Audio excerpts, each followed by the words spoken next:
Chapter 13. After seeing Merrick and his groupies at the aquarium benefit, Hayden knew he and Melina couldn't stay. Those guys weren't rogues, they hadn't made their loyalty known yet, but they weren't happy with the change of leadership in the pack, and they'd taken a keen interest in Melina. They had to get out of there. He was just happy she'd gone along with him. Since they were dressed up and starving, he didn't want to drop her off at home, and the only thing waiting for him at his place was a microwave meal. He could have called up for food, but why bother the staff? No, a quaint, quiet restaurant on the end of Pier 39 would do fine. It had started raining shortly after they arrived, driving away most of the tourists. They were alone.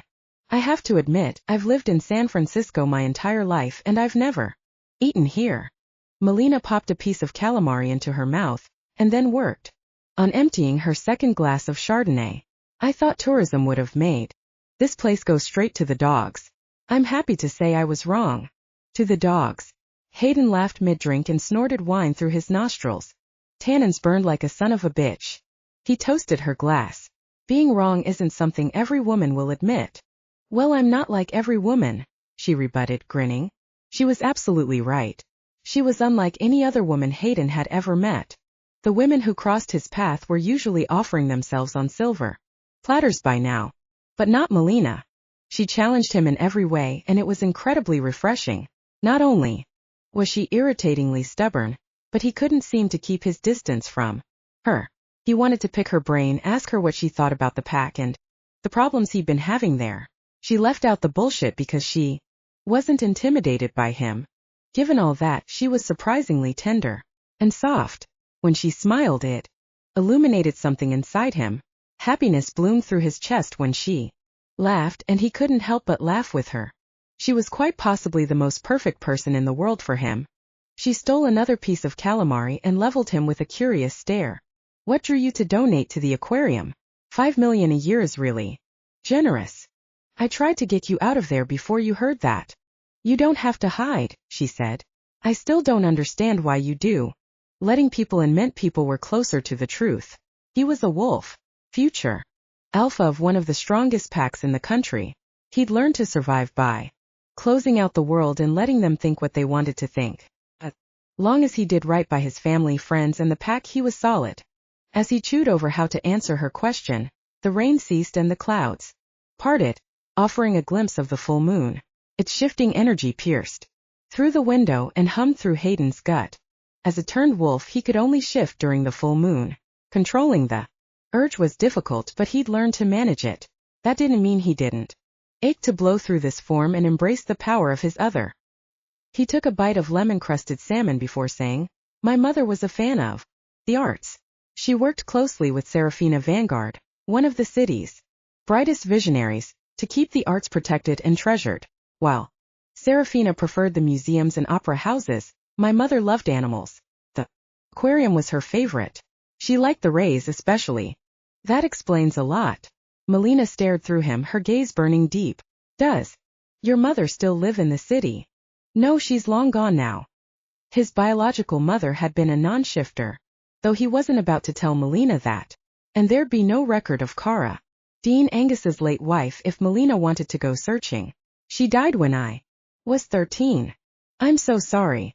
She averted her eyes to the street behind him, and her shoulders rolled forward. That's terrible. You were at such an impressionable age. He nodded, the memories of her death slicing through him. She was killed in a car accident. Unable to finish the thought, Hayden drank to soothe the ache in his chest. Didn't work. If Hayden hadn't been attacked and left for dead on the streets, if Angus hadn't found him and finished the transition himself, Hayden would have died. Angus had a heart of gold, a soft spot for helping wolves in trouble. It's a blessing you had your father. Angus worked hard to build an empire for you. His whole life was dedicated to it. He chased a bite of salmon with a gulp of wine. But I'd rather not talk anymore about my family, if that's all right with you. She shook her head slowly, taking him in with those mesmerizingly beautiful eyes. You're so different than you were before. She leaned over the table, clasping her hands in front of her. Can I ask you something before you close off completely? What makes you think I'll do that? She tissed her tongue against the roof of her mouth. Come on. Think I know. Your game's by now. All right then. He pushed his hips out and leaned back in the chair. Go on. Who's the real Hayden Dean? Her voice was soft, hesitant. The one from the shelter and the aquarium, the one sitting in front of me right now? Or are you the Hayden Dean on the covers of the magazines? You want to know the real me? Ask away. He swiped the napkin over his mouth. But is this for you or the article? This is for me. Off the record. He wasn't sure, and something told him she wasn't either. Better to give her a boundary. 5 questions, he said. But the trade-off is I don't want you following me to the office anymore. Why? Too risky. She'd already been seen there once. It'd be safer if they didn't make their behavior a pattern. If the rogue wolves caught on to the fact that Hayden had taken a liking to Melina, she'd have a huge target pinned to her back. I have my reasons, he said. That's the deal. Take it or leave it. Fine. She motioned for the waitress to refill her wine glass. I've already seen all I need to see there anyway. Don't you ever feel the need to get a law degree to join the ranks of the others in the building?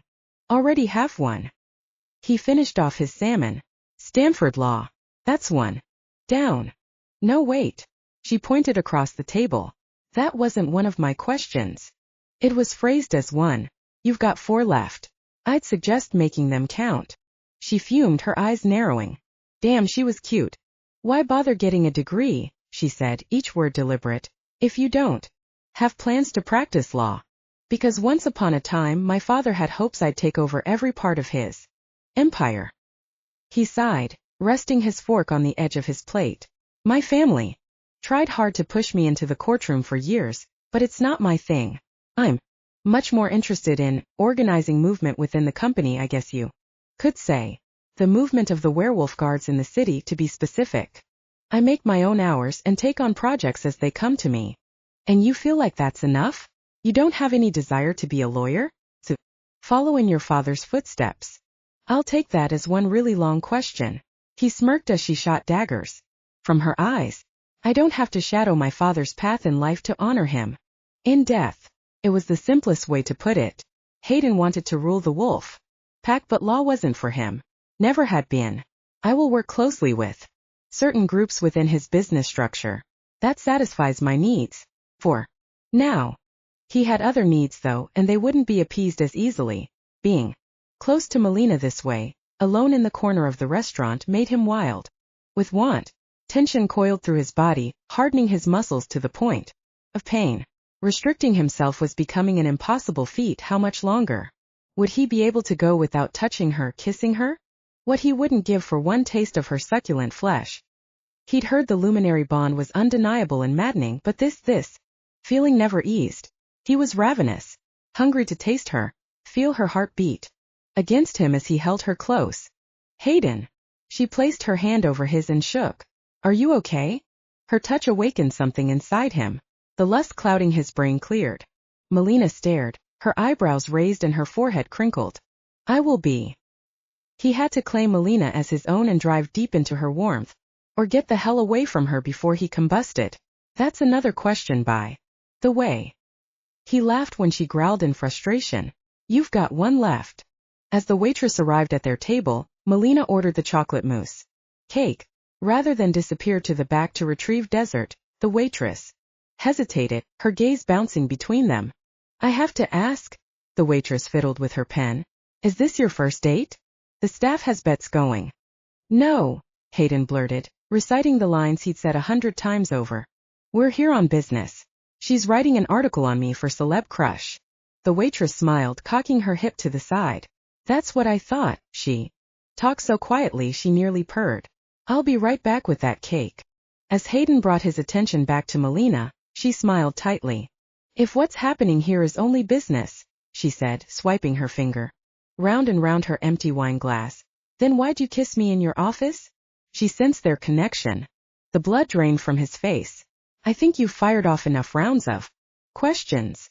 Oh no, mister, I'm going to count every damn question. She pointed a finger at his chest. I've used 4. I have 1 left. As Hayden fought to find the words, his mouth dried. He licked his lips to return the moisture, but it didn't work. Suppressing the desire to kiss her. Again, to show her how much he wanted her, Hayden folded his arms over his chest. The waitress brought the cake, set it between them, and hovered longer than usual. If she said something to either of them, he didn't hear it over the buzzing in his ears. When she left them alone once more, Hayden picked up the fork and slid it through the center of the cake. As he lifted it to his mouth, he realized there was more than one way to answer her final question. If this was the most delicious cake in the world, smelling like heaven and tasting like ecstasy, and you knew one taste would ruin every other cake in the world for you, would you sample it? Her lips fell apart, and he could hear her heart begin to race. She bit her lower lip. Are you asking me if I want some? No, I'm answering your final question. He shoved the cake in his mouth and savored the rich chocolate tang as it hit his tongue. I couldn't resist sampling you. He set the fork on the edge of the plate and licked the flavors from his lips. Her gaze landed on his tongue and her breathing quickened. As much as I enjoyed it, kissing you was a mistake. One forbidden bite, one luscious taste will have to be enough. As the words hit him as truth, a pang of regret jolted him like a thunderbolt. He felt sick. Either the cake was bad, or Melina had gotten under his skin. He couldn't breathe without picking up her scent, couldn't think without seeing her face in his mind. If he sat across from her much longer, he was liable to haul her against him. The waitress wouldn't believe their relationship was strictly business once Hayden's face was buried in Melina's neck. Excuse me. He pushed back from the table and stood before she could answer. I need some air. He paid for the bill before pushing out the doors and striding down the street. The air was cool and crisp, smelling of salty sea spray and seafood from the restaurants on the pier. He didn't look back to see if Melina had followed, but when a draft of cool air whipped through the pier and smacked into him, hints of her aroma were carried with it. Damn it. He spun and watched her charge at him. He blew out a breath and lifted his arms from his sides. Go back inside. I don't know why you haven't received the memo by now, but I don't take orders from anyone. She stood her ground, inches from him. Why does it feel like you are constantly fighting a battle between who you are and who you want to be? What do you want from me, Melina? You. Her eyes went wide, as if she hadn't meant to say it. I mean, I want to know what motivates you to act the way you do. I want to know what you want, truly deep down inside. Is it fame? Money? Prestige? Women falling all over you? Not all women. He closed the space between them. Just one. As waves of desire flashed through him, he gripped the back of her neck and smashed his mouth to hers. She whimpered, throwing her arms around him. Blinding heat exploded through his body as she thrust her tongue into his mouth. The tantalizing scent of her arousal hit him hard, nearly buckling his knees. He hauled her against him, lifted her off her feet, and swallowed her. Whimpers of delight. Nothing existed but her taste, her smell, her lips, and warm, cavernous mouth. And then a familiar scent melded with hers, hitting Hayden's nostrils and stopping him short. He set Melina back on her feet and pushed her away from him. She stared, a mix of shock and desire glossing her dark eyes. Fear hardened into a knot and lodged in Hayden's chest. There was something lurking on the second floor of the parking garage, across the street, watching them with beady onyx eyes. Wolf, Chapter 14. I need you to go back inside. Hayden gripped Melina by the shoulders. Now.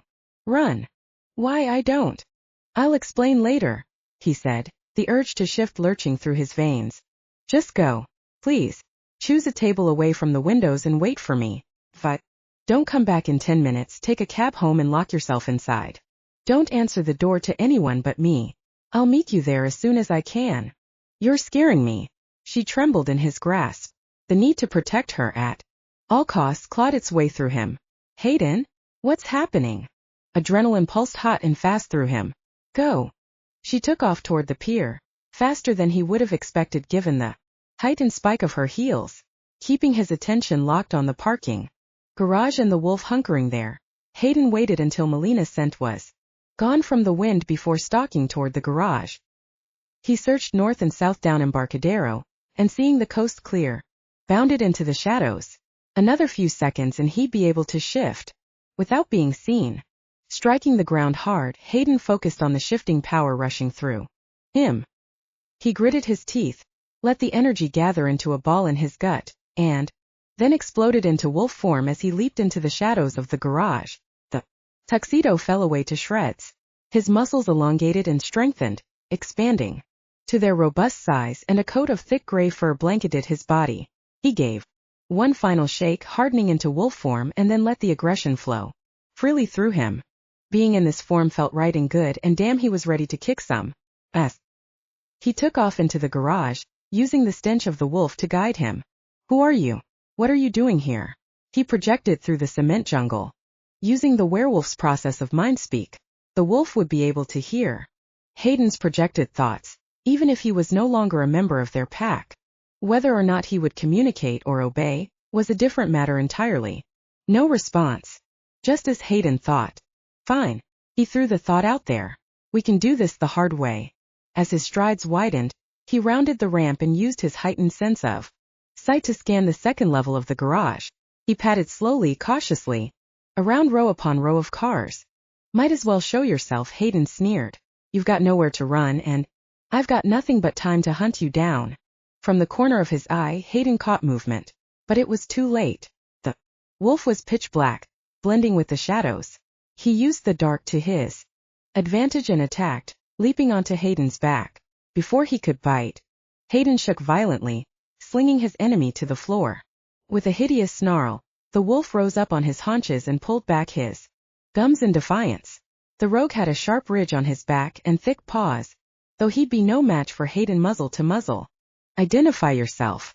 Hayden paced round and round the wolf, eyeing him carefully. You can call me Rogue. Wasn't that fitting? You don't belong here, Rogue.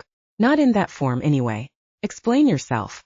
Until you take your place as alpha of the pack, you don't own the city, and you certainly don't own me. Rogue matched Hayden's path round and round. His muzzle remained tilted high, challenging. I haven't broken any laws. Not a single non-shifter has seen me in this form. I asked you to explain yourself. Your presence here is unwanted and unwarranted. Hayden growled, showing his incisors. Are you following me for your new alpha or for your own foolish reasons? If the rogues had assigned a new alpha, things were only going to get worse. For the San Francisco Wolf Pack, wandering rogues who refused to join a pack were tolerated, as not every wolf could be expected to accept a unified set of laws. But if they joined together to form a new pack, that was a different situation entirely. Resources and territories would be challenged day and night as the two packs fought for ground. Packmates would be injured or worse. In the battle, families could be split by boundary lines. Disaster. We don't have an alpha yet, but soon, Rogue answered. We're waiting to make sure a mutt like you doesn't take control over the city's pack. How can you possibly think you can slide into a position like Alpha Wolf without even a drop of royal blood in your veins? Hayden stilled, his own fears erupting inside him. He wasn't worthy. Never would be. The pack wouldn't follow him. Not without Dean blood in his veins. You're brave, Rogue, but you're also incredibly stupid. Hayden pushed out the thoughts. You must have a death wish if you think you can come here and throw a challenge like that in my face. Even though Rogue stood strong and stoic, the rancid scent of fear burned Hayden's nostrils. Alpha or not, Hayden had always had a dominant presence. Was undeniable. He was a fighter, a scrapper through and through. And Rogue was afraid. Hayden took the chance and sprang, lunging for his neck. Rogue ducked and rolled out of the way, popping to his feet as if he'd performed the maneuver 1,000 times before. The wolf must have been a former guard for the pack. He knew how to move. Hayden growled low in his throat and stalked closer, slowly channeling all the power he could into his back legs. The hair on the back of his neck stood on end. His vision blurred red. Then, when Rogue took a small step back, Hayden advanced, shooting forward, ramming into Rogue full force. The hit jolted Rogue hard. He staggered back. Hayden pushed forward, slamming Rogue into a Volvo in the nearest parking stall. Its alarm went off, bleeping and honking into the garage. The pitch was achingly high, piercing Hayden's ears. Rogue howled, his ears falling back as his head thrashed side to side. Sensitive hearing, Rogue? Hayden projected as a laugh bubbled deep in his belly. That's one of the benefits of being turned. My hearing's not as sensitive as yours. With Rogue distracted and his eardrums most likely ready to burst, Hayden nipped at his neck, smashed his body against his, and drove him to the ground. He pinned him to the concrete, one paw on either side of Rogue's muscular body. Howling, Rogue whipped his body beneath Hayden's. "I'm only going to ask one more time," Hayden said with his mind. "Why were you spying on me?" No answer. Desperate to end the fight and get back to Melina, Hayden reared up and then hammered his muzzle into the side of Rogue's neck. He didn't bite. If he severed his artery, he'd kill his enemy, which wasn't what he wanted. Not exactly. "Why are you here?" Hayden growled, gearing up for the inevitable. "You're incredibly brave, but you're also incredibly stupid," Rogue answered, repeating Hayden's earlier words. "We were counting on that." "Counting on what?" Rogue's gums pulled back over his wretched canines in a twisted sort of smile. "You were right earlier. Your hearing isn't as good as ours.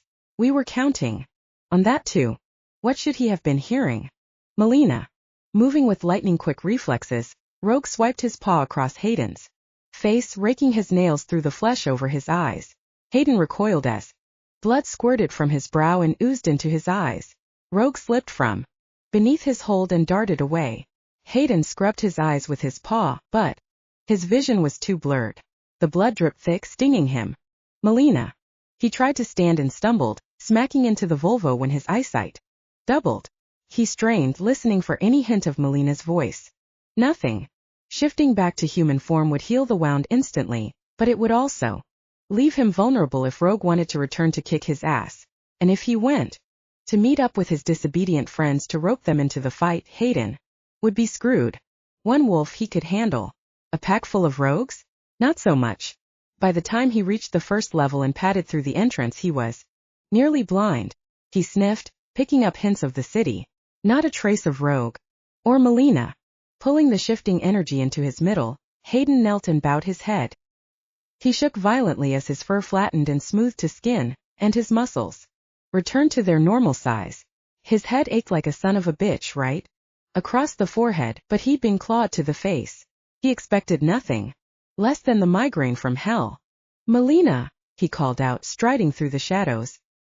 He covered his genitals with his hands and ran behind parked cars until he could cross the street to the pier. People walked down the long walk of the Embarcadero, some couples holding hands, others biking, running.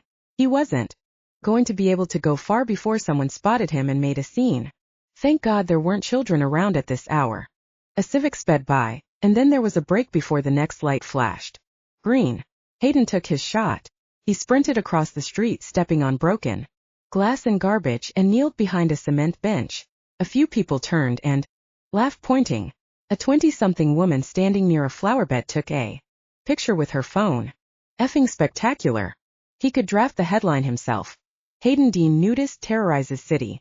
The homeless man sprawled across the bench in front of him, craned his neck around and stared, as if Hayden were the strange one. "If you don't mind, I'm going to borrow this," Hayden said, sliding the greasy coat off the bum's body. 2 minutes, and I'll bring it right back." "Hell you are." The bum ripped the coat out of Hayden's hands. "Help. Police." "It." Hayden dropped the coat and hid, covering his family jewels. "Never mind, just be quiet, okay? Help. I'm being assaulted. Sexually." His voice boomed, echoing down the street. "Help. The pervert stole my pants." His pants? Turned out Hayden had been wrong. The coat wasn't a coat at all. Oh yeah, add to the humiliation. Sirens whoop-hooped from the street behind him, and those unmistakable red and blue lights reflected off the buildings. It hadn't been more than 10 minutes since he'd left Melina at the pier. Gee, had to be safe. Had to be. Rogue had been trying to spook him. Hadn't he? Desperation and fear streaking through him, Hayden took off like a bolt, jumping over the bench and hightailing it toward the restaurant. Orders were shouted behind him, but he couldn't hear over the pounding in his head. He pushed around an older man on rollerblades and shoved a runner aside, leapt over a planter box, weaved between a group of tourists. He nearly rammed into a woman pushing a stroller, but stopped himself short. His hesitation allowed the officer to catch up. Hayden took off, but only made it a few steps before he was dragged to the ground from behind. Face down on the concrete, the officer put a knee in Hayden's back and ripped his arms behind him. More laughter, more phones held up and pointed his direction. He arched up, searching for Melina, breathing in deeply to pick up even a single hint of her aroma. There. Faint. On the sea breeze. Fading. As the officer lifted Hayden off the ground, his gaze landed on a blacked-out Lincoln parked at the curb, a few car lengths ahead of the police cruiser. Hayden's eyes might have been playing tricks on him and he might have been hit in the head one too many times, but he couldn't mistake the blue peacock feather caught in the rear passenger door. A peacock feather that looked like it'd come from the bottom of Melina's dress. He fought against the officer's hold. Hayden was stronger. He could burst through the officer's grip. As he tugged, slipping one of his hands out, the officer said, "Oh no, you don't," before clamping a cold rod of steel around his wrists and jerking him backward. Melina. Hayden's insides soured and boiled with unadulterated hatred. He lurched to be set free, straining against the officer's hold. He could run. With cuffs, the physical aspect wouldn't be a problem. He could shift and break free once he was out of sight.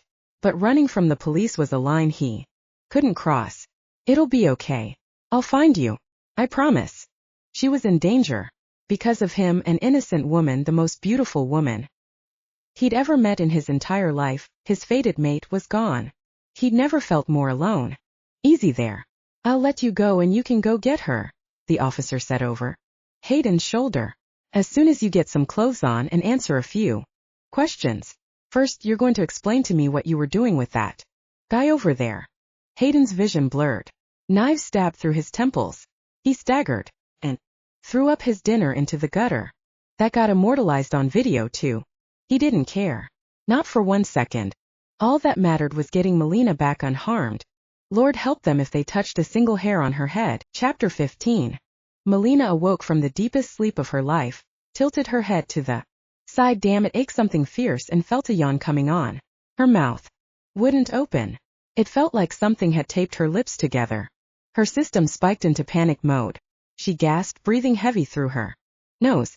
Tugging against the binding on her hands and ankles, she took frantic inventory. The room was dark and damp, and the musky smell of grime burned her nose. Duct tape covered her mouth. Bound to a chair, she forced the fog from her brain.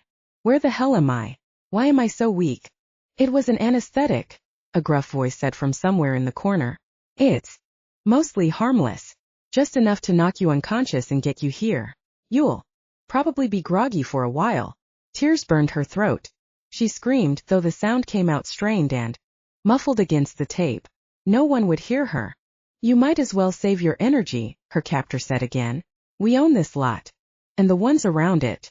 The only wolves who can hear you are the ones who work for us." Wolves? Where the hell was she? Alaska? She couldn't have been knocked out that long. Heart racing, Melina peered through the dark and tried to make out the man's shape. He was burly but not overweight, built like a bear. She worked on her wrists, sliding them against the rope. Her right one slipped and then caught. Once more. "There's no reason to scream or try to get free, so wipe that from your pretty head right now. We're not going to hurt you." Her captor stood from the chair and stalked closer. "Your insurance for us. As long as Hayden steps down from the running, we'll let you go. We don't want you involved any more than you have to be. That's all we want. No more, no less." He stood over her, looming shadow in the dark, and brushed his hand across her cheek. "Though if it were up to me, I'd want a lot more. It's too bad you weren't born like us." "Born? She was here, wasn't she?" "Of course she was born." Disgusted and confused, Melina leaned away from his grimy touch. She tugged at her wrists harder, sliding and pulling, gaining fragments of space in the rope. With each wiggle, I'm not so bad," he said, chuckling with a sick husk. "I may not have a face like your boyfriend Hayden, but I'm not Quasimodo." Boyfriend? Did they really think she'd hooked up with Hayden? Yeah, like he would want something long-term with her, no less. Not likely. What was her problem? She had serious issues here. Hayden wasn't one of them. As she yanked her hands apart from one another, jerked them together, and then gave them a solid tug once more, the rope slackened. She slipped her right hand free. Swallowing down a happy squeal, Melina stared straight forward so Quasimodo wouldn't know what had happened. "I'm going to check on the status," he said, turning for the door on the far wall. See if they've reached Hayden yet. Strength she didn't know she had reared up in her heart and soared through her. The moment Quasimodo exited into a dimly lit hall and shut the door behind him, Melina broke her wrists free. As quickly as she could, she untied the ropes on her ankles and kicked loose.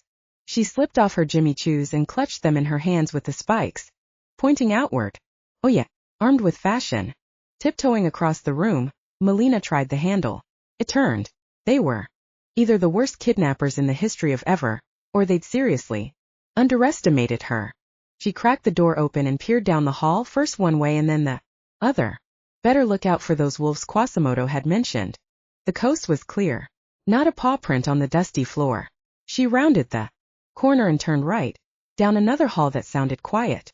Out of the shadows ahead, something shook like a big fluffy dog, and then moved slowly her direction. Shit. The gigantic canine stalking her way wasn't a dog at all. It was a wolf. She froze and then forced her feet into a quick and sudden retreat. A growl vibrated the very air she breathed. Easy boy, she whispered, not wanting to bring Quasimodo back into the picture. I'm going back, okay? Easy. He patted forward as deep snarls echoed from all around her. More wolves. Clutching her heels tightly against her, Melina turned and bolted down the hall in the opposite direction. Something hit her hard from behind, knocking her to the floor. A heavy weight settled over the top of her. She spun and faced the most gruesome canine she'd ever seen in her life. Big, gnarly snout, jagged teeth in need of a clean, round eyes that looked oddly human. Shuddering, she pinched her eyes tight, and then shoved the heel of her shoe into the flesh of the wolf's neck. She screamed, cowering from the stream of blood. Take that! Death by Jimmy Choo. Killer fashion sense totally had new meaning. The wolf howled and reared up, pinning her within the cage of his powerful body. As she tried to shimmy out from underneath it, the wolf's gums peeled back over its fangs. It was pissed off and going to bite. She froze. I'm sorry. Fury churned in the wolf's eyes, and as she flattened herself to the floor, shrinking away, it hammered its head against her neck and sank its teeth deep. She screamed for the heavens as fire and lightning erupted inside her. Without thinking, she roped her fingers through the strap on the other shoe, slung it around, and stabbed it through the wolf's neck on the opposite side. Thrashed and howled as two spike heels knifed their way through its fur. Time slowed to a painful halt. As the wolf unsheathed its teeth from of her neck, Melina scooted from beneath its wavering body. She took off running without looking back, even as a thunderous roar of footsteps pounded behind her. She turned the corner, sprinting hard toward an emergency exit. Shouts and screams came from behind her, followed by the most hideous howls she'd ever heard. How many wolves were there? Holding her hand to her neck to stop the bleeding, Melina pushed out the doors onto the street, turned right, and took off running. She tripped and fumbled, dizzy from the loss of blood. Spinning around to gain her bearings, Melina gasped. She was still in San Francisco, right in its heart, south of the Mission and Bernal Heights, to be exact. She knew the area well. One of her first apartments in the city wasn't far from here, and if she wasn't completely disoriented, she just stumbled out an old cathedral. Holy Mary, Mother of Cujo? That couldn't be right. The streets were surprisingly empty for the city that never slept. Mustering her strength, Melina ran toward lights of a few shops on the next block. Help! She squeaked, but her words were quiet and hoarse, straining her throat as they were spoken. Help! Quasimodo's words rang through her ears. We own this lot and the ones around. The only wolves who can hear you are the ones who work for us. She had to make it a block, maybe two, before she could trust anyone to help her. Her luck. She'd run into someone who'd take her right back where she came from. Passing a liquor store and a pediatrics drugstore, Melina ran until her legs gave out. She fell against a railing for the bus stop, fighting for air. Strength leached from her muscles and needles of pain stabbed their way through her body. She was going to pass out, right there against the glass. She'd look like a druggie, an alcoholic, a bum looking to sleep on the Muni, or all three rolled into one dysfunctional ball. No one would know how she'd been kidnapped by some crazy circus freaks toting around wolves. No one would know how she'd fought her way free. Were they following her? She couldn't even muster the power to check. Her eyes fluttered closed as she clutched her shoes in her hand, just in case she had to fight her way through. Round 2. Sleep sounded good right about now. A few minutes of sleep and she could run. Again. The world faded away beneath her. Melina, thank God, someone said from beside her. A shadow. A deep, familiar voice. Sounded like Hayden, but it couldn't be. You're going to come with me now. 2 fingers brushed her neck. Shivers coated her body. Oh shit. Gut-wrenching silence. You were bitten. We don't have long. Hands beneath her knees. Big strong hands. They're coming, sweetheart. We have to get you out of here. You ready? Reality came crashing down as the stranger tried to move her. Quasimodo had found her. He was taking her back to feed her to the wolves. I won't be thrown to the wolves. With the last ounce of strength pulsing through her body, she flung one of her shoes at the stranger and swung the other shoe for his face. Back off, jerk. I've got shoes. Chapter 16. Hayden dodged the first flying shoe, but the second one got him square in the nose. Starbursts went off behind his eyes. He wasn't expecting Melina to fight back. She looked worn and winded, slumped against the bus stop glass. He wasn't expecting her here at all, actually. Gabriel had tracked her scent to Bernal Heights, but lost it once they got on Church Street, after doing a quick search for buildings purchased by packmates.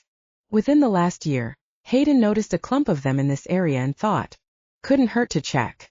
It's me, he said, lifting her off the ground. It's Hayden. I've got you.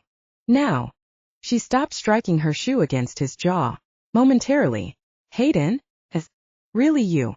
Her eyes remained closed, but he nodded. Yeah, it's me. You're going to be okay, but we've got to move fast. He'd left the door of his Bugatti open. He laid her inside as the door to the cathedral on the corner flew open and a group of rogue wolves flew out. They pointed and hollered and took off at a dead sprint, tucking Melina's dress in the door. He shut it tight, slid over the hood and hopped inside. Hayden? She asked as he peeled away from the curb. The car gripped second gear as he floored it around the corner, leaving the packmates in his exhaust. Yeah. He downshifted up a hill, checking his rear view for lights. You're not so mean, she whispered. I'm sorry I didn't believe it before. His heart pinched. You don't have to talk about that now.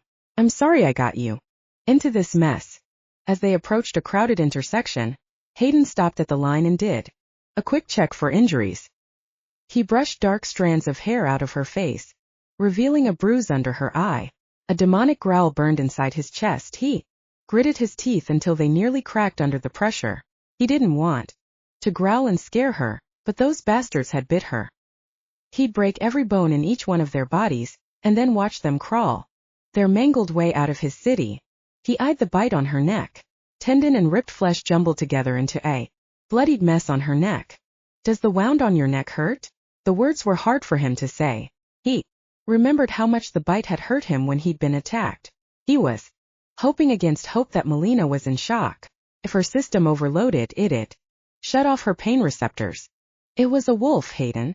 A freaking wolf bit me. Do you think I need a rabies shot? She laughed sickly as the color drained from her face. It's going to leave a scar, huh? I'm not even going to be able to hide it. It's going to have to be scarf season year-round in my house.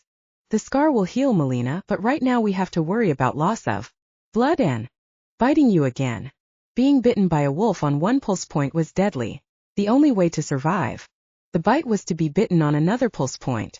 It'd start the transition process and she'd shift into a wolf for the first time during the next full moon, starting her new life as a werewolf. But if he could get her to Howlands, maybe he could plead with the doctors and they could find a way to stop the poison from the wolf bite and she could live as a non-shifter again. There had to be another way. Melina didn't belong in their world. She was too special, too fiery and much too independent. She didn't take orders well, and as her alpha, he'd have to dish them. And she'd have to obey him. He'd only known Melina for a short time, but there was no way in hell that was happening. Where are you taking me? She asked as he put the pedal to the metal. To the hospital. He gunned it, running the next red light. You're losing too much blood. It had gushed down her neck and soaked her dress. She coughed and tried to cover it with her hand. Blood squirted onto his dash. I'm sorry, she said, leaning back into the seat. I can clean it. I'm not worried about my car. Not in the least. I'm worried about you. How are you holding up? Talk to me, okay? Her head lolled to her opposite shoulder. What about? Her words were weak and fading away. Tell me about the first time we met. Did you think I was a tool? No, not that. Her words sloshed together so badly Hayden could barely make them out. You were Prada. He had to have misheard. Prada. You know, she sighed heavily. Perfection. Nerves tightened in his stomach. He thought she was perfect too. Keeping one hand on the wheel, he placed the other on her thigh and gave it a reassuring squeeze. He knew exactly what she was going through and what she'd need. The tremors racking her body, and the disorientation in her brain would soon be followed by chills. This was his fault. He shouldn't have spent so much time with her. They could have Skyped for crying out loud and kept physical contact to a minimum. But then he wouldn't have known his luminary was out there. He wouldn't have known the pull he had to her to protect her. But then I saw you with the girls, the two girls on the red carpet. I saw you. She coughed up more blood. That hurt. Melina, he said, a hole forming in his chest. I wanted you to be at my side, but something happened in my family, and when it came time to pick you up, my father told me to take someone who was more like us. Someone closer to the family. I couldn't betray him, not when he gave a direct order that way. Wish you could understand our family dynamic. Silence. Melina. He shook her leg. Melina, wake up. I know you're tired, but you have to stay awake. We're almost there. Damn it. He slammed his fists against the wheel. Fastest fucking vehicle in production, and I still can't get to Howlands in time. The engine roared, jerking the car as it gripped each turn. Melina, say something. He glanced at her once more. Come on, we've got about 10 minutes left. Stay with me. Williakism, she mumbled. Iwana. Feel heaven before I see it. Sweetest words ever spoken. Using 2 fingers, he brought her face around to his. Her lips were pale and parted. Her eyes were closed, the color of her face a sickly shade of gray. He planted the softest of kisses on her lips, and had the strangest feeling he'd stolen her last breath. Panicked, he lifted her wrist to his ear. Fading pulse. No. Desperation bellowed through him as he swerved against the curb and killed the engine. Melina. He gripped her by the shoulders and turned her to face him. It'd be so easy to save her. With one bite on her radial artery, she'd wake up. A few hours later, have a killer headache and a hearty appetite. She'd get to smile and write her column and live a happy, healthy life. But turning into a werewolf wasn't the natural way of things. She didn't choose their way of life. Damn it, she was dying. Another few seconds and her heart would beat for the last time. No more sly grins or cheap shots against him, no more faux fur coats, crazy dresses, or funky hair dose. Never again would he get to see her radiate with happiness, or watch those luscious lips pull back into a satisfied smile. He'd never know the warmth of her body, or the full power of her mind. She was special, a gem in his world. Not only his world, he realized, but the big blue one that spun round and round. I can't let you go. He shook with fear. Please forgive me. Letting the power of the full moon tug on the deepest part of him, Hayden resisted the urge to burst through human form completely, channeling only the shifting energy he needed to perform the act. Hayden's fangs dropped. His snout began to stretch. He hesitated, listening to her heartbeat stutter and slow, and then with a final resounding pump of Melina's heart, Hayden lowered his mouth to her wrist and sank his teeth. Chapter 17. Melina rolled over, clutching the satin sheets to her chest. Yawning, she kicked her feet, swishing them over the fancy fabric. She loved satin sheets. One teeny tiny problem. She didn't have them on her bed. She shot up, taking a mental snapshot of her surroundings. She was in a small bedroom. Steel gray walls. Dark hardwood floors. Gigantic bed that dwarfed the space. Ficus tree by the window and floral arrangements on the dresser. Large cabinet built into the wall to her left. Huge windows and French doors latched tightly on the opposite wall. Through the glass, ocean waves rolled toward the bright blue horizon. Large trees where those redwoods towered across the way. The room smelled like an exotic combination of sea salt and wood smoke. Where the hell was she? And what happened last night? She rubbed her head and absent-mindedly removed the bobby pins from her hair. Hooking them together, she threw them to the foot of the bed. She glanced at her clothes, glittery tank top and black booty shorts. Did she go to a rave while she slept? Sliding off the bed, Melina set her feet on the cool floor and shuffled toward the windows. The house, whichever house this was perched on a slight hill that faced the ocean. A wooden staircase off the back deck zigzagged down to a sandy beach. The foggy marine layer plumed over the waves and ghosted over the hill, coating the windows in a light, airy mist. She took a deep breath and willed her memories of last night to return. Movement down the beach caught her eye. Someone was running along the shore. Black hood pulled over his head. The jogger had a strong pace and didn't appear labored from it. His steps were hard and powerful, eating up the ground. As he weaved around waves lapping against the sand, when he neared the bottom of the stairs to the house, he stopped to stretch. As he twisted his torso this way and that, Melina caught sight of a shadow of stubble, wide jaw, dark unforgettable eyes. Hayden. Crap. With a loud meeping sound, Melina backed away from the window, but not before she saw him see her. She was in his house, which could only mean one thing. They'd slept together. Oh, peachy. They'd hooked up and she didn't even remember it. Melina? He called from somewhere inside the house.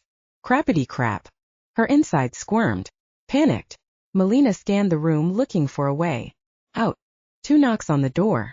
The scent of freshly brewed coffee hit Melina hard, making her mouth water. Come back in a few minutes? I'm not housekeeping. He laughed softly. The sound soothed her.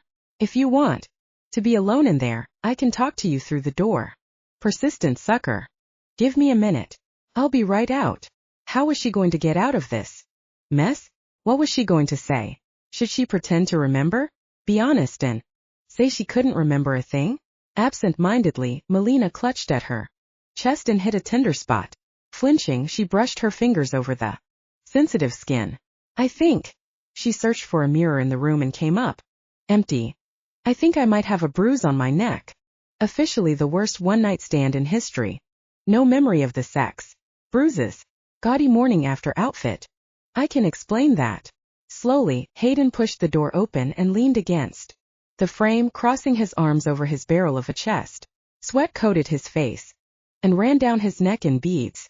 Damp hair fell over his face, nearly reaching his brow.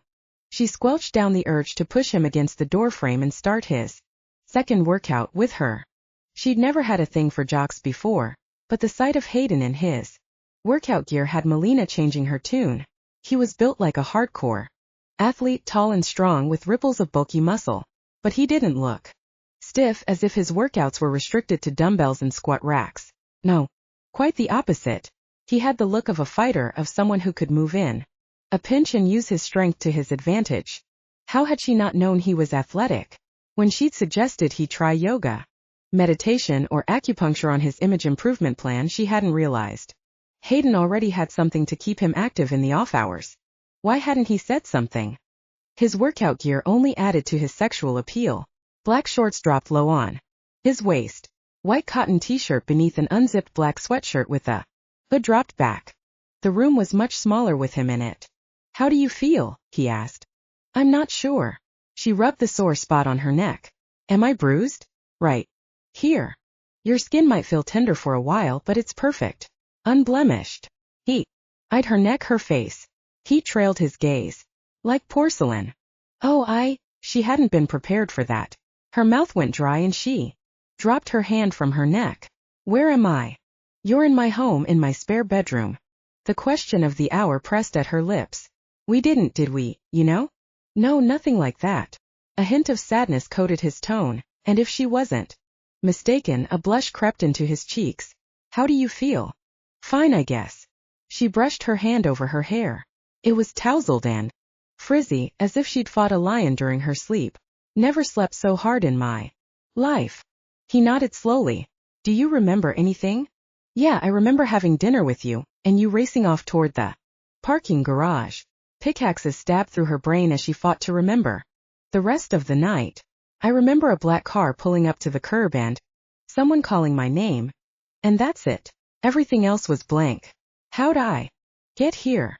I'm sure you have a lot of questions, and I'll tell you everything you need to. No, but how about we do this downstairs? He motioned toward the hall. If you're feeling up for it, I make coffee and pancakes. Secret family recipe. The Adonis cooked too? That must have been how he swept all the ladies off their feet. I love pancakes. To be honest, I'd eat anything right now. I'm starving. That's normal, he said, and backed into the hall. Normal for what? There's a robe on the back of the door if you'd feel more comfortable, he said. Meet me when you're ready. Food was more important than a robe, so she followed him down. The colors of his home were cool and calming, grays and light blues and off-whites. Plants were everywhere, to her surprise, leafy and green and lush. With the ocean and forest outside the lengthy windows, the decor inside made the place the ultimate beach home. Except it was small. No bigger than her apartment. Not what she expected from someone like Hayden, who made it a point to be over the top in every aspect of his life. When they reached the first floor, Hayden disappeared into a room off the kitchen and a faucet started. A few seconds later he reemerged looking cool and refreshed. As she took a seat at a table near the window, he jumped into the role of chef seamlessly, flipping pancakes from a warming container onto a plate. He dropped a heaping plate of heaven in front of her, along with a steaming cup of coffee. If this is the treatment you give every woman who comes here, it's no wonder. You're such a heartbreaker. She stabbed a chunk of pancake and shoved it into her mouth. It was rich and warm and syrupy, and there were blueberries mixed in. Her favorite treat from childhood. I bet every woman falls in love with you after this. It'd be easy to if she'd let herself, which she wouldn't. You're the first woman I've ever brought here, actually, he said, sliding back behind the island. She nearly choked. Really? Why's that? This is the only place that's truly mine. The one place I can go to be alone, to be me. The real me, not the one everyone thinks they know. I bought it using my mother's maiden name, so no one even knows I own it. I got the relaxing sound of the ocean with the privacy of the trees if I ever want to shift. He cleared his throat again. Did he have allergies or something? Gears, he finished quickly. If I ever want to shift gears and head off into the mountains to hike, it's there. Where is here exactly? She asked between bites. Moss Beach. About 45 minutes south of the city. She'd never been in this area before, but from the current view she'd say it was downright blissful. If this was the real Hayden, she had to admit she liked it better. And it fit him too. As she continued to quench the fire in her middle with the best pancakes she'd ever tasted, she said, if this place is so special that you've never brought anyone before now, why me? Under the circumstances, your place wasn't safe. I couldn't let you go back there. He poured his own cup and sat across from her. And I know what you're going through. I've been there before, and I know you wouldn't want to be in the city right now. Something wasn't adding up. He was answering her questions, but in a roundabout way, without actually answering anything. She did the mental math. Her place wasn't safe. Unexplainable memory loss. Tender spots on her neck. Hayden bringing her to his private sanctuary because he'd been there before. What happened after you left me at the pier? She blurted, chasing the pancake with steaming coffee. Did I get hit over the head? He frowned as if he didn't understand. It would explain the amnesia, she said, rubbing her temples. Isn't that usually the cause when someone can't remember something? Unless you roofied my drink at the restaurant. I didn't roofie you, and you don't have amnesia. He swallowed hard. Your body is adjusting to the transition. Transition. Whatever happens, you need to know you're safe here. He leaned over the table, and for a second Melina thought he was reaching for her. But then he clasped his hands together and sighed. You're the same person now that you were last week. Whatever happens, remember that. You're Melina Ray Payne in my ass and columnist for Celeb Crush. You're no different than you were yesterday. Okay. Do me a favor, would you? Her heart raced as disorientation rooted deep. Take a deep breath and spit out the truth. I don't digest bullshit. Well, and I know when someone's softening me up for the big blow. Why am I here? What's with the big mystery? And you were kidnapped by a pack of rogue wolves who've split from the San Francisco Wolf Pack, he said on a single exhale. They were trying to use you to get to me. I don't know how you managed to do it, but you escaped. You only had one bite here. He reached out for her neck and then pulled back his hand. But I had to bite you again to save your life. Good news is you're alive, and, well, bad news is the 2 bites will force you into transition and you'll become one of us. I brought you here to walk you through the basics. Rest assured, "You'll be safer with me than anyone else." The clock on the kitchen wall ticked loudly, matching the pulsing of Melina's heart. "Wow, that's quite the mouthful. No wonder you were dancing around it," she said, swallowing down a hysteric laugh. "So let me see if I have the basics. Here. There are wolves roaming around the streets of San Francisco. Not just wolves." He nodded as if to drive the point home. "Werewolves. And you're one of them." He drank his coffee, eyeing her over the rim of his mug. When he set it down, he paused, wringing his hands together. "Yes," he said, his voice shaking with uncertainty. "I'm a werewolf." Actually sounded as if he believed it to be true. "But you're not like the rogues who kidnapped me." Her lips twitched. Damn. She loved teasing him. "You're different." "I am, yes, but there are many others like me. The rogue wolves who kidnapped. You are the minority. There aren't many roaming around the city. Most of the werewolves are governed by a single alpha and follow a set of pack rules. We're not monsters. The werewolves in the city are civilized." "Of course they are." She shrugged. "Why wouldn't they be? I mean, how would werewolves be expected to make a decent living otherwise?" She giggled into a snort. "I suppose they could sell their fur online. There must be werewolf online retailers for that. I'd certainly buy a fur coat from a werewolf if they were open to selling it." "You're taking this remarkably well," he said, refilling her cup. "Better than any turned wolf I've ever met." And he was taking the joke far. He didn't break from the role easily, and he spoke as if he wholeheartedly believed what he was saying. He must have been a comedian who was deeply rooted in his story. That'd definitely be a new and interesting spin for her article. Hayden Dean, comedian behind the scenes. "Keep the pancakes stackin'," she said, swirling her fork around. "And tell me more about this secret society of werewolves. You said there are turned wolves. Are there other varieties?" "Werewolves can be born or turned." Straight-faced, Hayden heaped additional pancakes on her plate and continued on. "Born wolves are shifters born from werewolf parents and usually experience their first shift during adolescence. They're rumored to be stronger and faster, much like thoroughbreds in horse racing, though there are exceptions to every rule. Born wolves can shift at whim and have more control over their primal reactions. Turned wolves like you and me are non-shifters who were bitten by werewolves. We can only shift during the full moon. We have control over it, but if we deny the urges too long, we start to go a little crazy. That last part is true for both turned and born wolves." "Boy, you've really thought this through." Her mind went wild with possibilities. Forget the comedic act. Hayden could sell this story to Hollywood, become a writer, and publish his paranormal work online. Future headlines shifted and melted together in her head. From comedian to creative genius, Hayden Dean's werewolf tales. She'd been searching for something different, a new slant to recreate his image.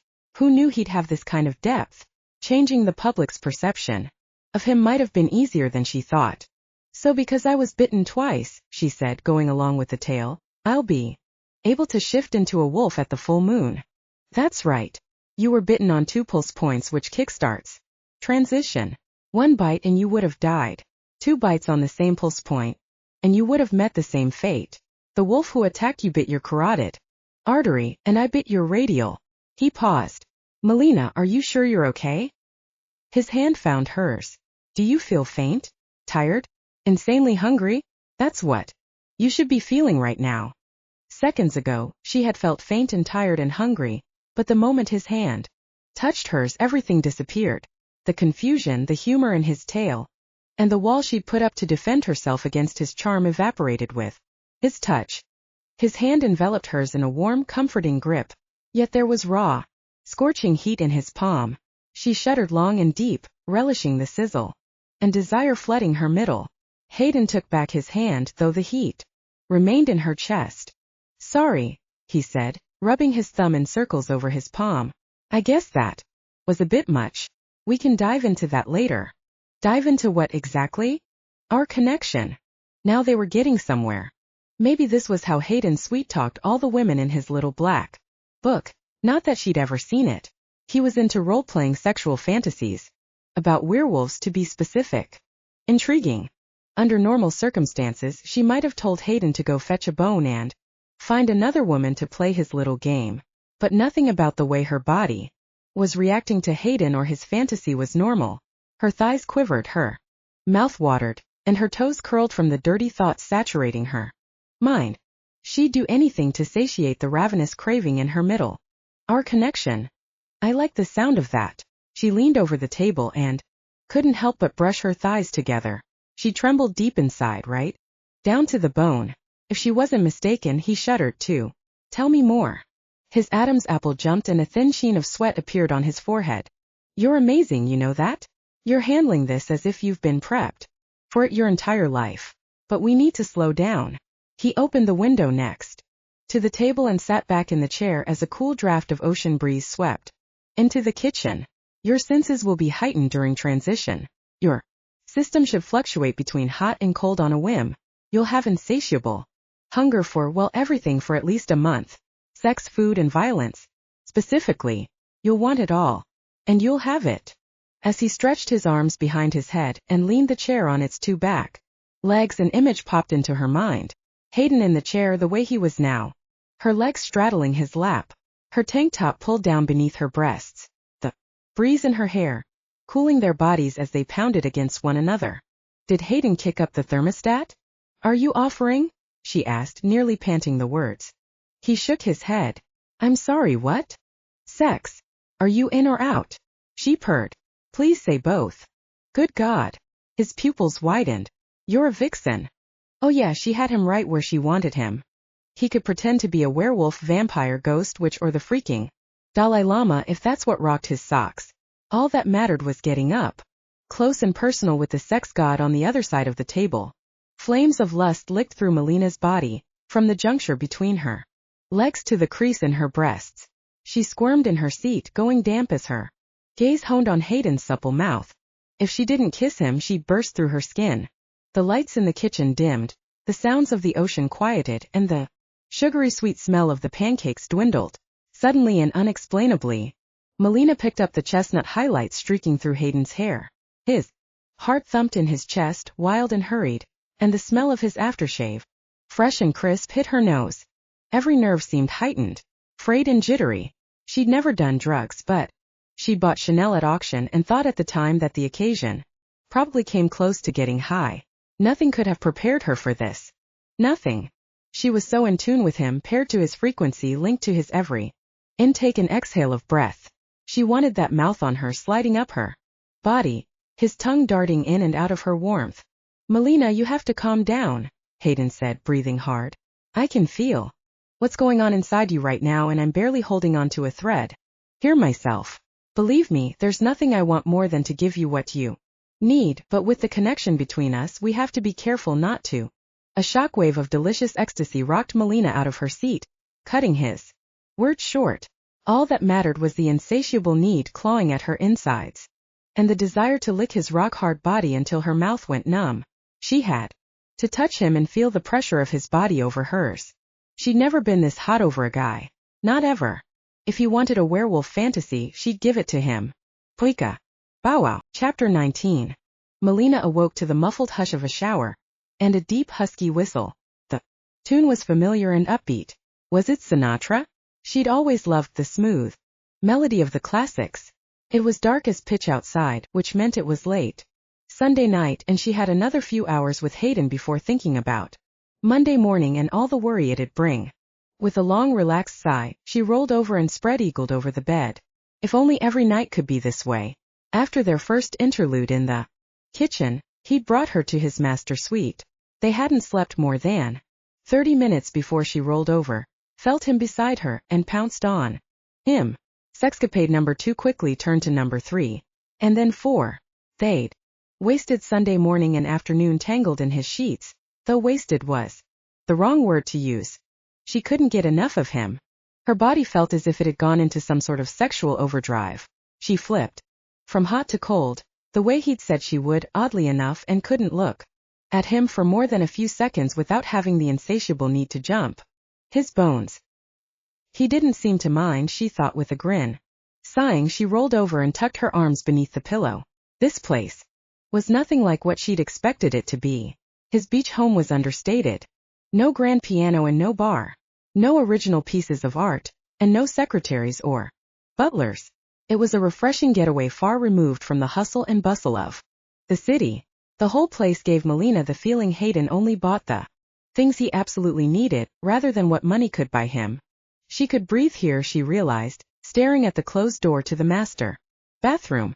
She hadn't thought about work or the article since the event at the aquarium, actually. She'd have to get back to work mode bright and early tomorrow morning when she clocked in. A hint of the blues struck her as she thought about this weekend coming to an end. Couldn't they stay here? Just the two of them? Somehow in such a short amount of time, Hayden had become a completely different person. In this place, he wasn't the playboy millionaire who smiled for the cameras, partied too hard and slept around too much. He wasn't rude or pretentious. He wasn't cocky or arrogant. He was exactly the person she'd thought he was when she first met him at Starbucks last year. The man she'd spent the last week with. It was going to be easier to write the article for Celeb Crush than she thought. As the sound of water hitting tile echoed into the bedroom, Melina slid to the edge of the bed and let her feet dangle over the side. The bed was huge, she realized. The biggest one she'd ever seen. It was fit for a king. How surprised would the king be if she joined him in the shower? Merely thinking about water sluicing down Hayden's rippling muscles made butterflies dance through her belly. She grinned as her mind went ravenous with ideas. Ping!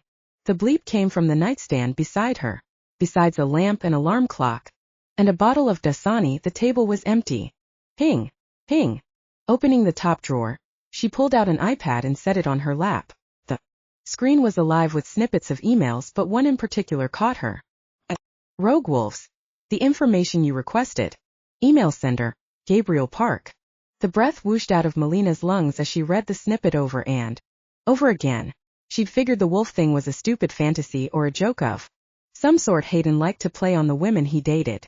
Unless Hayden had told Gabriel to email him and had planned on Melina digging through his bedside table to find the message, the email had to have been legit. But that couldn't be right. Tingles of awareness pricked the back of Melina's neck. Suddenly cold, she ripped a fuzzy blanket off the back of the bed and wrapped it around her. A shiver rolled through her as she swiped her finger across the bottom of the iPad. Gabriel's email filled the screen. Melina skimmed quickly, picking up bits and pieces she didn't understand. She bit her lip so hard it hurt, but she had to feel something. She'd gone numb.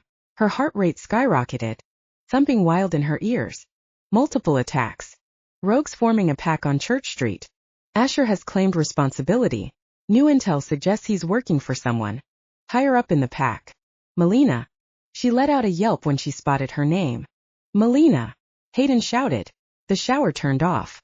Are you okay? Yeah, I'm fine. But she didn't sound fine. Her voice was strained.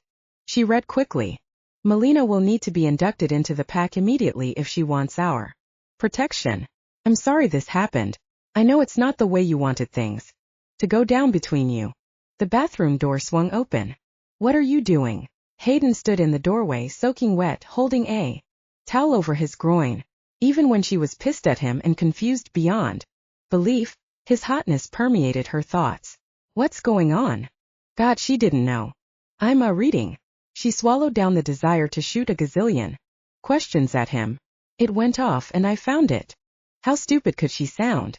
She was having problems finding the words and feared she never would.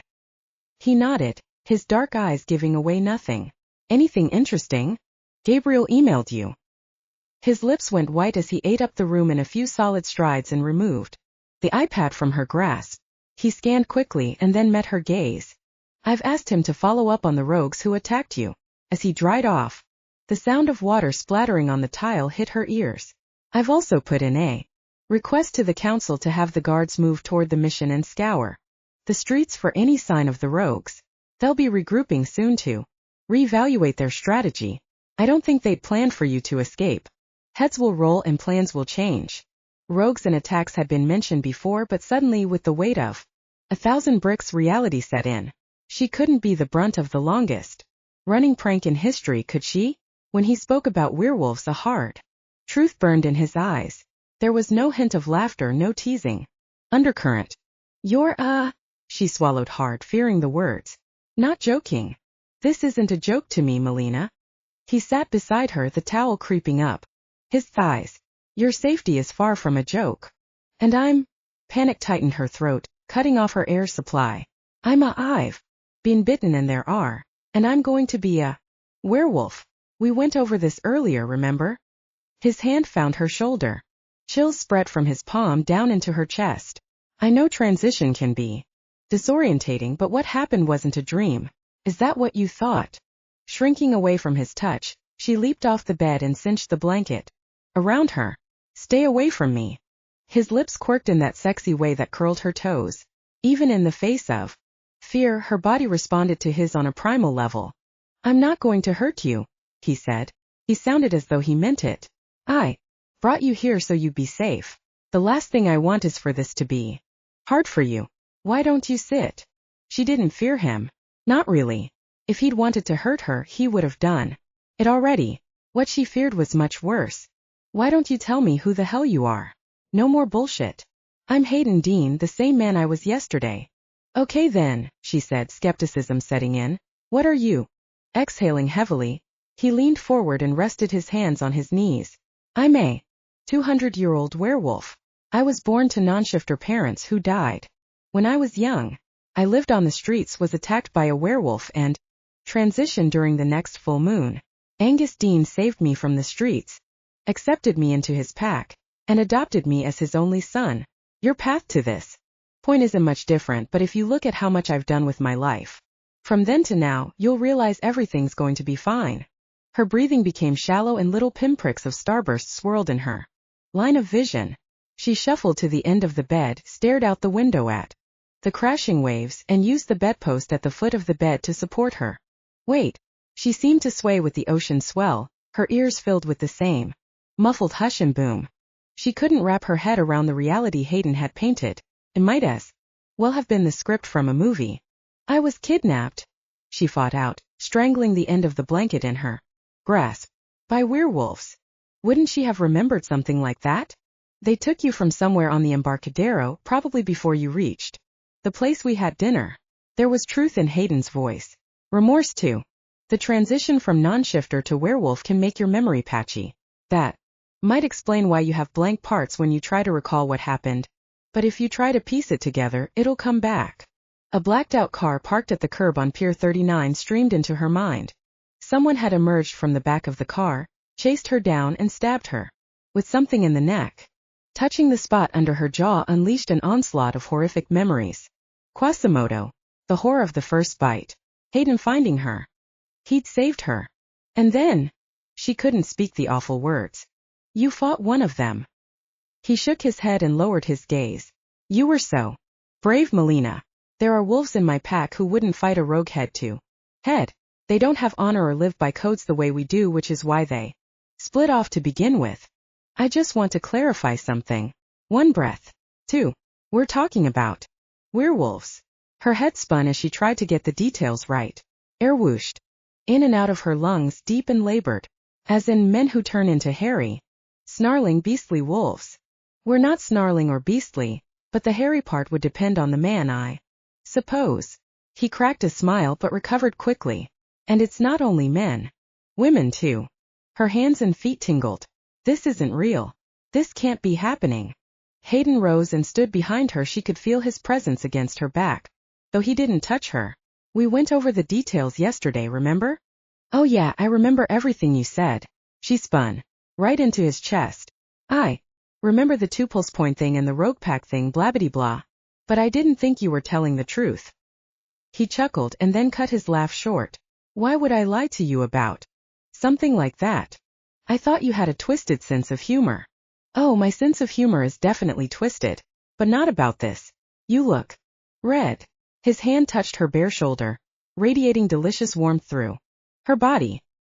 He took back his hand as if she'd shocked him. Are you feeling okay? Okay. No, Hayden Wolfie Dean, I am most definitely not okay. Wolfie. He grinned, shaking his head. Is that the best you can come up with? She paced back and forth to the windows and back to him again. Without warning, her skin flushed hot and her head pounded. Hayden had mentioned hot and cold flashes earlier. As if the clouds parted, she recalled every crazy part of their conversation. I'm a werewolf, she screeched. And you're a werewolf and you're really Freaking old. Whoa, no need to fight dirty. He threw up his hands. I'm not old. For a werewolf, I'm in my prime. How old will I get? About 300 if you live alone, and 1,000 if you bond with your fated mate. Theoretically speaking. 1,000. Stars danced in front of her eyes. As in 1,000 years. Wonderful. I'm going to be a horrible old woman. Bitter and really freaking. Harry. You won't look much older than you do now, he said, his voice soothing to her ears. You'll age gracefully. As for the bitter part, I think you're already there. She gasped and fought the urge to smack him. And Gabriel knows about the werewolves too, she rambled on. He sent you the email, so he's in on this. How many more of you are there? I'm not sure how many populate the world at this point, but we have hundreds of werewolves in the San Francisco wolf pack, and there are hundreds of others in packs surrounding our area. Yeah, she said, nodding frantically. And I'm going to shift, isn't that what you called it? And grow a bunch of hair and howl at the moon, and oh, God, that's not cute. I'll look like Chewbacca. I'm sure there are some people who think Chewbacca's cute. He laughed hard and deep. This time she did smack him right in the shoulder. You coward. Probably for her benefit. I'm kidding, Slugger. You won't be anything like Chewie. You'll be dainty and sleek, most likely, and will have the same color coat as the hair on your head. It'll be dark and silky and fall through my fingers just the same. She softened. Damn him. This is so surreal. So freaking unbelievable. Do they make Nair for dogs? Not that I know of, but you won't need. It's hopeless. She slapped her forehead. It was ice cold. Clammy. Does it hurt when it happens? When you shift? How could he be so calm about all this? Shifting is scary at first, so you naturally resist the change, which makes the process uncomfortable. He leaned against the bedpost and folded his arms over his chest. But after that, it's the most freeing feeling in the world. Freeing. He nodded. She rubbed the mark on her neck, and then eyed her wrist where his teeth had pierced her flesh. Vaguely, images took root in her mind. He'd held her hand. He'd apologized over the decision to bite her. She recalled the agony in his voice. You bit me, she whispered, remembering his tongue on her skin. You freaking bit me. Right here. I can still feel where your teeth went in. I had to. His voice turned soft. I didn't have any other option. You could have let me die. He raised his chin in defiance. That wasn't an option. Sure it was. She sucked in a short breath and pushed out. You said I would have died if you didn't bite me a second time. You didn't have to. You could have left me. I couldn't let you go. His dark eyes blazed with agony. Not so soon after. I'd found you. You can blame me if that makes this easier for you. As her thoughts jumbled into an incomprehensible mess, Melina sucked her bottom lip into her mouth and bit softly. She became hyper-aware that the only thing standing between their naked bodies was a fuzzy blanket and a terry cloth towel. She suppressed the urge to toss the blanket on the bed and follow it down. You said you found me. Her heart thudded against her rib cage. I don't know how you remember it, but you didn't. I was hired to interview you last year. And hired again this year. He grabbed her by the wrist and held it against his heart. His touch lit something in her hand and buzzed into her chest. Her heart sped. I can hear your heart race when I touch you, he whispered, the subtle parting of his lips capturing her in a trance. That only happens when a werewolf meets his match. In our race we call that a luminary bond. You're meant for me, Melina. No matter how we decide to live from this moment on. We're connected. Connected. Fated mates. This is too much, she rasped out, struggling for air. Damn, her chest was tight. Werewolves, fated mates, rogue wolves, Chewbacca hair. I don't know if I can wrap my head around it. I know, he breathed. It's a lot to take in, but if you trust me, I can walk you through it. She shook her head, but her heart beat yes. That's just it, Hayden. I don't know if I can trust you at all. You said you found me. That our touch proves we're meant to be. If our connection is so intense, where were you at that stupid award show last year? I had to touch you to know for sure. Our kiss in my office dispelled any doubt I had. He paused, brushing his thumb over the back of her hand. On the night of the award show, the rogues showed their descent toward turned wolves. In order to squash any problems, My father asked that I take a born wolf from our pack to the event. But you took 2 women. His lips quirked. Go big or go home. So, if you had your way, you would have taken me? If I had my way, Melina, he said, his voice rich and smooth as honey, I'd take you every single day and twice on Sundays. She went damp at the words. But you have to know right from the start, he said, that I don't have any intention of completing the luminary bond with you. Daggers to the heart. She dismissed the gut clench reaction. Was Hayden even what she wanted? And why was she thinking about him and their connection when she had much bigger issues to wrap her head around? It was as if she couldn't resist him, even if she was going to turn into a big old hairy dog. Maybe she'd be cute and dainty like Minnie. God, she was stupid. This whole thing was too much.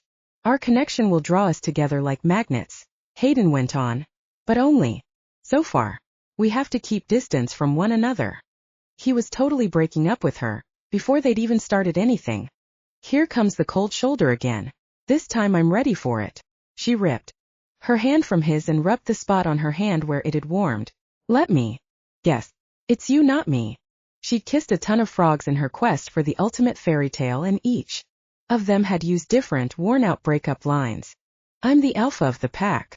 Or I will be, he corrected, digging into the closet. He yanked out a pair of dark-washed jeans and stepped into them. As alpha, I'll have a major target on my back to any wolf who wants to challenge my authority. Add the fact that I'm a turned wolf in the middle of a rogue uprising, and I might as well paint a target on your back too. I won't let that happen. The world whooshed in and out. You're talking too fast and it's too much. She waved her hand in front of her face, wishing away the stars still shimmying around in her line of sight. I'm barely keeping my hormones under control here, and now this luminary talk? I don't get it. I don't know if I want to. I'm going to be alpha, Melina. I'm going to rule. If someone has a bone to pick with me. Clever wording. She couldn't help but joke through her cloud of confusion. He sighed, kinking his neck to the side in that irritated way he'd perfected so well. If someone wants to hurt me, they'll go for my mate first. I can't do that to you. Not only had she fallen for the most eligible bachelor of the year, she'd fallen for a werewolf. The alpha. She rubbed circles over her temples. Shouldn't she be worried about donning a coat of stinky wolf hair and growing fangs? Why were her thoughts preoccupied on Hayden turning her away? I don't know what's happening. Her heart gave a sickening thud. I'm not thinking straight. I've been where you are, so I know the back and forth you're having with yourself. But inside you know the truth about what's happening to you and what needs to happen between us. You can feel it, right? Yeah, she could. Despite her best efforts, she'd totally, hopelessly fallen in love with Hayden. She'd loved him from the start, she realized. The hard and true beat of her heart warned that she always would. Surprisingly, after everything she'd learned the last 24 hours, that was what scared her the most.